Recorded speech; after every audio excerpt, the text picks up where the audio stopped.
La lumière dorée du soleil provençal caressait les pavés anciens et fissurés des ruelles de Gordes, l'un de ces villages perchés qui semblent défier le temps.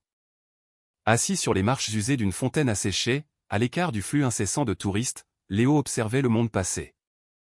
Il était une ombre dans ce tableau vibrant, un garçon que la vie avait abandonné là, dont la silhouette effacée se fondait dans le décor de pierre ocre.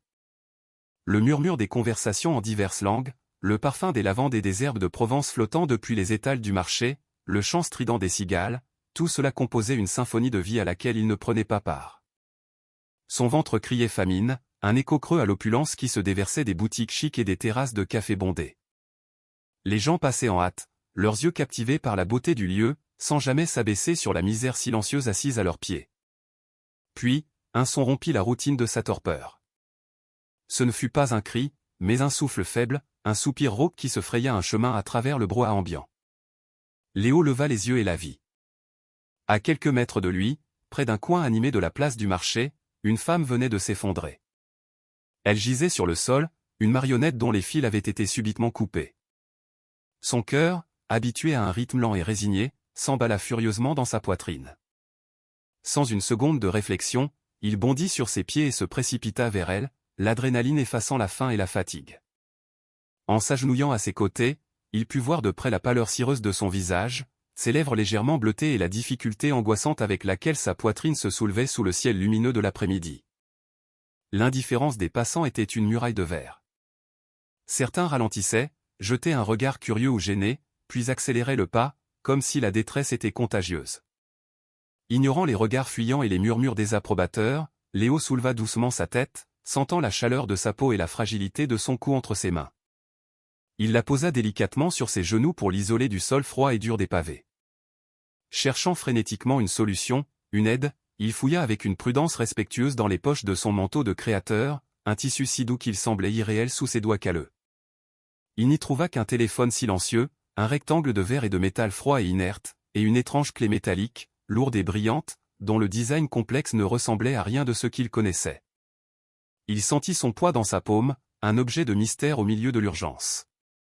Il appuya sur le bouton d'alimentation du téléphone, priant pour qu'un écran s'allume, qu'une liste de contacts apparaisse, qu'une bouée de sauvetage lui soit lancée. Mais l'écran resta désespérément sombre, refusant de livrer le moindre signe de vie, sa batterie manifestement à plat. La panique commençait à l'étreindre. Les gens continuaient de contourner la scène, formant un cercle distant. Leur chuchotement lui parvenait par bribes, un malaise. Elle a dû boire un peu trop de rosé au déjeuner. Quelqu'un devrait faire quelque chose. Mais ce « quelqu'un » n'était jamais eux. Le temps semblait s'étirer, chaque seconde devenant une éternité. Léo sentit une vague de colère et de désespoir monter en lui. Il ne pouvait pas la laisser là. Élevant la voix, un son rauque et peu assuré au début, puis gagnant en force, il supplia la foule invisible. « Aidez-moi. S'il vous plaît, appelez une ambulance. Elle ne respire presque plus. » Ses mots tremblaient, chargés d'une peur et d'une urgence qui, enfin, parvinrent à percer le voile d'apathie. C'est alors qu'un homme sortit de la boulangerie voisine, le tablier blanc couvert de farine. C'était Pierre, le boulanger, un homme au visage buriné par les années et la chaleur du four.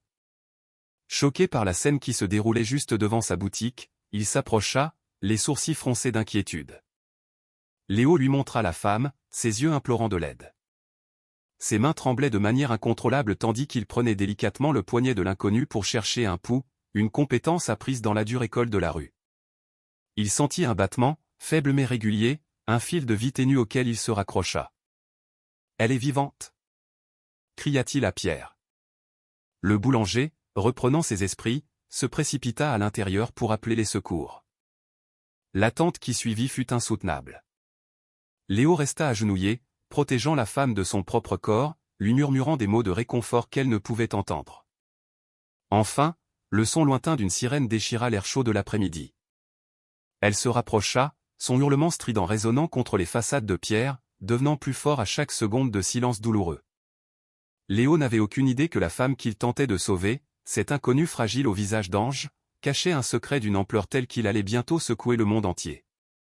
L'ambulance du SAMU s'arrêta dans un crissement de pneus, les secouristes en sortant en courant, leurs gestes précis et rapides, leurs mains formées et prêtes pour les urgences.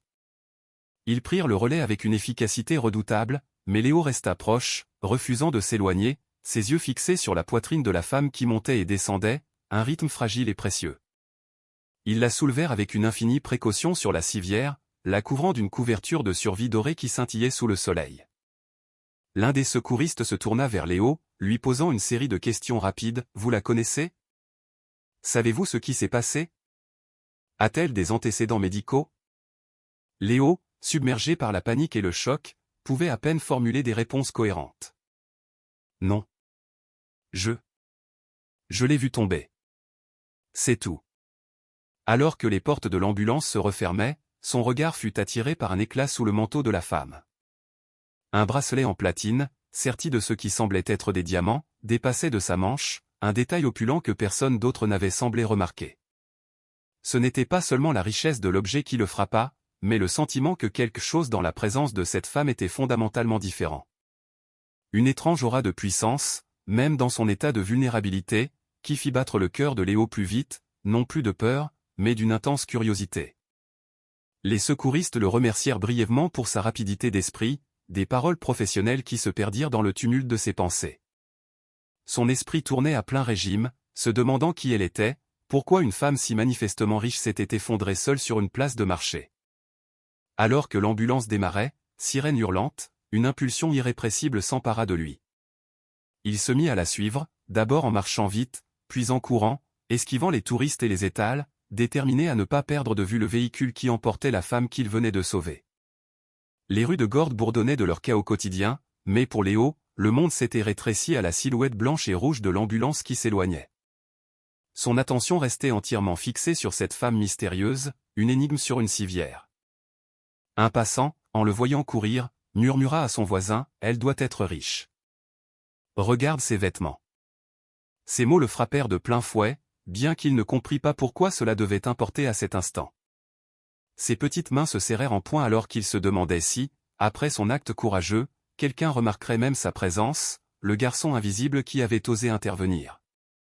L'ambulance disparut au détour d'une rue sinueuse, le laissant debout, seul et essoufflé, sous le soleil éblouissant de la journée. Il n'avait aucune idée que la fortune de cette femme, bien plus vaste qu'il ne pouvait l'imaginer, allait bientôt changer sa vie d'une manière qui dépassait les rêves les plus fous. Ne sachant que faire d'autre, il se mit en marche. L'hôpital n'était pas à Gordes, il le savait. Le véhicule avait pris la direction de Cavaillon. Sans argent, sans moyen de transport, il n'avait que ses pieds. Il marcha des heures sur le bord des routes départementales, la chaleur de l'asphalte montant à travers les semelles usées de ses chaussures. À l'hôpital local de Cavaillon, l'agitation était palpable. Des infirmières transportèrent rapidement Valérie à l'intérieur, leur voix calme mais urgente tandis qu'elle vérifiait les moniteurs et se donnait des instructions. Léo arriva bien plus tard, couvert de poussière et de sueur, et se glissa nerveusement dans le hall d'entrée. Il se sentait terriblement déplacé dans cet environnement stérile, incertain s'il avait le droit de rester ou s'il devait simplement repartir vers son anonymat. Il choisit de rester, se cachant dans un coin de la salle d'attente, une sentinelle silencieuse et improbable. Discrètement, il entendait les médecins murmurer à son sujet, utilisant des termes techniques qu'il ne comprenait pas. De temps en temps, il jetait des regards curieux dans sa direction, se demandant qui était ce garçon débraillé qui refusait de quitter les lieux. Les heures passèrent, lentes et lourdes. Il rejouait sans cesse dans sa tête la scène de la place du marché, le bruit de sa chute, la pâleur de son visage. Chaque détail était gravé dans sa mémoire. Enfin, une femme en blouse blanche s'approcha de lui, un sourire doux et fatigué sur les lèvres. « C'est toi qui l'as trouvée ? Je suis Sandrine, la docteure qui s'occupe d'elle. » Léo hocha la tête, incapable de parler. « Elle est stable maintenant. Elle a fait un grave malaise hypoglycémique combiné à de la déshydratation. Ta rapidité à appeler les secours et à la mettre en sécurité lui a probablement sauvé la vie. » Un soulagement si intense l'envahit qu'il sentit ses jambes flageoler. Il avait réussi. Il l'avait aidé. Pourtant, il remarqua que la femme n'avait toujours pas ouvert les yeux, ni prononcé un seul mot. Son estomac se tordit, la faim le rongeant, mais il refusa de bouger, craignant que quelque chose n'aille mal en son absence. Il observait le personnel de l'hôpital se déplacer avec une prudence méticuleuse autour d'elle, assurant son confort et sa sécurité dans les moindres détails. Puis, soudain, un mouvement presque imperceptible. Les paupières de la femme frémirent, puis s'ouvrirent lentement, révélant des yeux d'un bleu vif et intelligent qui balayèrent la pièce avec une acuité surprenante. Son regard se posa sur Léo, recroquevillé sur sa chaise dans le coin. Et pendant un instant, tout le reste, le bruit des moniteurs, les pas dans le couloir, sembla disparaître dans un silence profond. Un petit sourire reconnaissant se dessina sur ses lèvres encore pâles, et Léo sentit une étrange chaleur se répandre dans sa poitrine, un sentiment de connexion puissant et inexplicable. Il ne savait pas encore que ce simple sourire marquerait le début d'un voyage qui allait redéfinir non seulement sa vie, mais aussi sa perception du monde. La voix de la femme, bien que faible, était ferme et empreinte d'une autorité naturelle. « C'est vous. Le garçon de la place. » murmura-t-elle. Elle lui demanda comment il l'avait trouvé et, surtout, pourquoi il l'avait aidé quand tant d'autres s'étaient détournés. Léo bégaya, intimidé par l'intensité de son regard. Il lui raconta la rue, sa chute, et comment il n'aurait jamais pu la laisser seule, en danger. C'était aussi simple que ça. Il ne pouvait pas. Elle l'écouta attentivement, hochant la tête de temps à autre, ses yeux remplis d'une gratitude sincère et d'une pointe d'admiration qu'il ne comprenait pas. Sandrine, la docteure, qui observait la scène, sentit qu'il se passait quelque chose d'extraordinaire dans cette rencontre improbable. Elle recula discrètement, leur laissant l'intimité du moment. Valérie, la femme, fit un geste vers son sac à main posé sur la table de chevet. « Dans mon sac. Mon portefeuille. » Léo le lui tendit, et elle en sortit une carte rigide et élégante. Elle la plaça doucement entre les mains du garçon. C'était une carte de visite, lourde, en papier cartonné crème, avec un nom gravé en lettres d'or, Valérie Dubois. « Appelle-moi si tu as jamais besoin de quelque chose, » dit-elle, sa voix douce mais pleine d'une autorité qui ne laissait aucun doute sur la sincérité de son offre. « N'importe quoi. » Léo serra la carte fermement, sentant son poids non seulement physiquement, mais aussi émotionnellement. C'était plus qu'un bout de papier, c'était une promesse, une porte entr'ouverte sur un autre univers. À l'extérieur de l'hôpital, la lumière du soleil de fin d'après-midi traversait les fenêtres, illuminant un moment qui semblait presque magique. En quittant la chambre, Léo se demanda si elle n'était qu'une inconnue de plus qu'il oublierait dès qu'elle serait remise sur pied, ou si elle pouvait être quelqu'un qui changerait réellement le cours de sa vie. Il ne pouvait pas savoir, bien sûr, quelle était Valérie Dubois, une milliardaire notoirement discrète et impitoyable dans le monde des affaires, une femme qui montrait rarement de la gentillesse à qui que ce soit, encore moins à un garçon des rues. Son geste était simple, presque banal pour elle, et pourtant, il planta en Léo une graine d'espoir qu'il pensait morte et enterrée depuis des années. Il glissa précieusement la carte dans la poche de son jean usé, la touchant de temps en temps pour s'assurer qu'elle était bien réelle, imaginant un futur qui semblait soudain un peu plus lumineux qu'avant. Les jours passèrent, et la vie de Léo reprit son cours difficile dans les rues de Gordes. Mais il ne pouvait s'empêcher de penser à Valérie. Sa gentillesse, son regard intense, son offre mystérieuse demeuraient dans son esprit. Il retourna à sa routine de survie, cherchant de la nourriture, un abri pour la nuit, mais son visage revenait sans cesse dans ses pensées. Un après-midi, alors qu'il était assis dans la ruelle qui lui servait de refuge, une berline de luxe, noire et silencieuse comme une panthère, s'arrêta au bout de la ruelle, son moteur ronronnant doucement. La portière arrière s'ouvrit, à son plus grand choc, Valérie en descendit. Impeccablement vêtue d'un tailleur pantalon coûteux, rayonnant d'une confiance et d'une puissance qui semblaient faire vibrer l'air autour d'elle, elle l'appela par son nom. Léo. Comment le connaissait-elle? Viens avec moi, dit-elle, sa voix toujours douce mais ne tolérant aucune objection. Il hésita, le cœur battant à tout rompre, incertain de ce qui allait se passer ensuite. Les passants, les mêmes qu'il ignorait chaque jour, s'arrêtaient maintenant, regardant bouche bée ce duo improbable, le garçon sans abri et la femme la plus élégante qu'ils aient jamais vue marchant côte à côte sur les pavés. Elle lui expliqua calmement qu'elle voulait lui offrir une opportunité, pas une aumône. Quelque chose qu'il n'aurait jamais rêvé possible. Son cœur était un tambour fou dans sa poitrine, partagé entre une peur panique de l'inconnu et une excitation exaltante. Il se pinça discrètement le bras, se demandant si tout cela était réel ou juste un rêve extraordinairement vif. Il comprit ce jour-là, sous le même soleil provençal qu'il avait vu désespéré, que sa vie était sur le point de changer radicalement. Valérie lui sourit d'un air entendu, comme si elle savait déjà que le destin de Léo était sur le point de basculer pour toujours. Et à cet instant, il décida de lui faire confiance, choisissant de sauter dans le vide, d'entrer dans un monde totalement différent de celui de la rue qu'il avait toujours connu. Il monta dans la voiture luxueuse, les yeux écarquillés devant les sièges en cuir souple et le tableau de bord scintillant de technologie. Valérie sourit, remarquant son émerveillement. Elle lui expliqua qu'elle voulait investir dans son potentiel, pas seulement le remercier. La gratitude était une émotion passagère, l'investissement était un acte de foi en l'avenir. Elle lui parla de son entreprise, un conglomérat technologique, de son travail philanthropique discret, et du fait qu'elle faisait rarement confiance à quelqu'un en dehors de son cercle le plus restreint. Il écouta attentivement, étonné par l'ampleur de son monde, par la façon dont elle parlait de changer des industries entières avec une facilité déconcertante. « Tu veux apprendre » demanda-t-elle, son regard bleu le fixant intensément. Il hocha la tête, un mouvement simple et définitif, sans vraiment savoir à quoi il disait oui, mais sachant que c'était la seule réponse possible.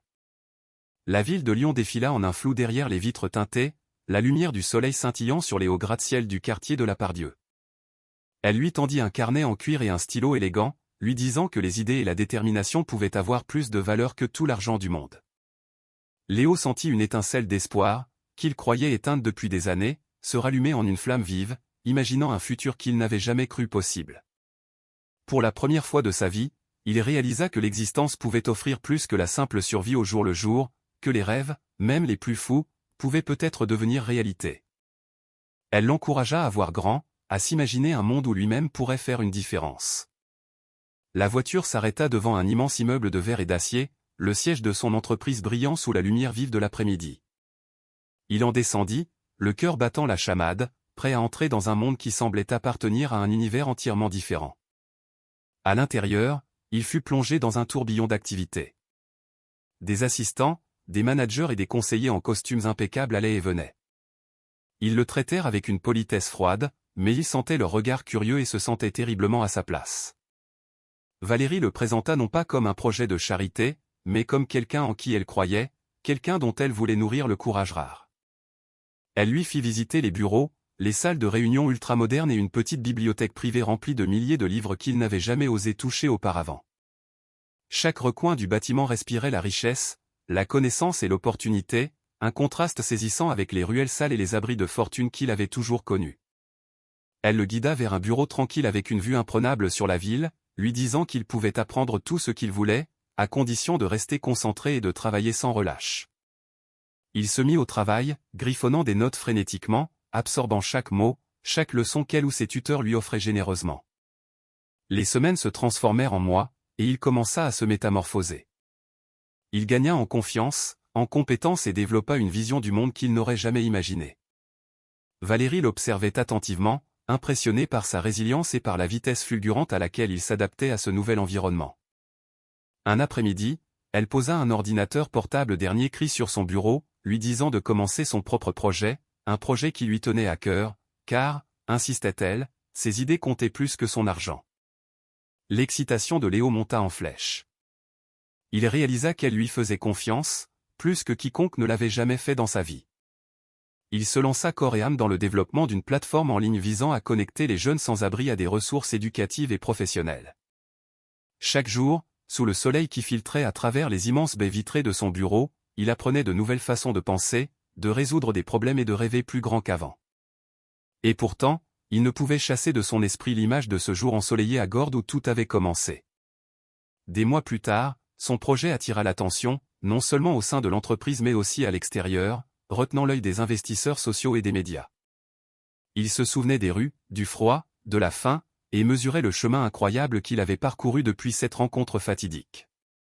Valérie continua de le guider, le poussant vers des défis qu'il n'aurait jamais imaginé affronter.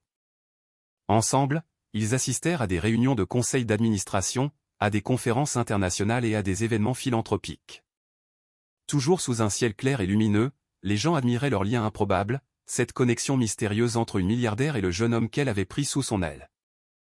Il réalisa qu'il n'apprenait pas seulement le business, il apprenait la vie, le courage et le pouvoir infini de la gentillesse.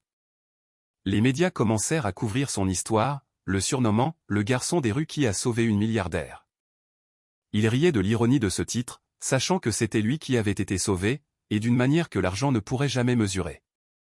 Chaque jour, la ville de Lyon, qui lui était autrefois totalement inconnu, semblait désormais applaudir silencieusement chacun de ses succès. Valérie souriait fièrement, sachant qu'elle avait reconnu en lui quelque chose de rare, une étincelle de grandeur que personne d'autre n'avait vue. Inspiré par son propre parcours, Léo commença à guider d'autres jeunes en difficulté, transmettant l'aide et l'espoir qu'elle lui avait donné. Et au fond de lui, il n'oublia jamais ce premier jour lumineux où le destin avait tout changé. Un après-midi d'été, elle l'invita dans son manoir privé en Provence, un domaine immense baigné de soleil et de verdure, non loin de l'endroit où ils s'étaient rencontrés. Il s'émerveilla devant la beauté des lieux, mais encore plus devant les leçons de vie qu'elle partageait en marchant avec lui dans les jardins luxuriants. Elle lui raconta ses propres histoires de difficultés, de réussite, et comment un seul acte de courage pouvait transformer la vie de quelqu'un pour toujours. Il réalisa alors que la générosité de Valérie ne résidait pas seulement dans son argent, mais dans la sagesse, la confiance et la foi inébranlable qu'elle plaçait dans le potentiel humain. Ils s'assirent sous un platane centenaire, la lumière du soleil filtrant à travers les feuilles, et discutèrent du futur qu'ils pourraient construire. Le garçon, devenu un jeune homme confiant et sage, lui parla de ses projets pour aider les enfants vivant dans la rue à une échelle nationale. Elle hocha la tête, des larmes brillant dans ses yeux, fière qu'il ait choisi la voie de la compassion plutôt que celle de la gloire ou de la richesse personnelle.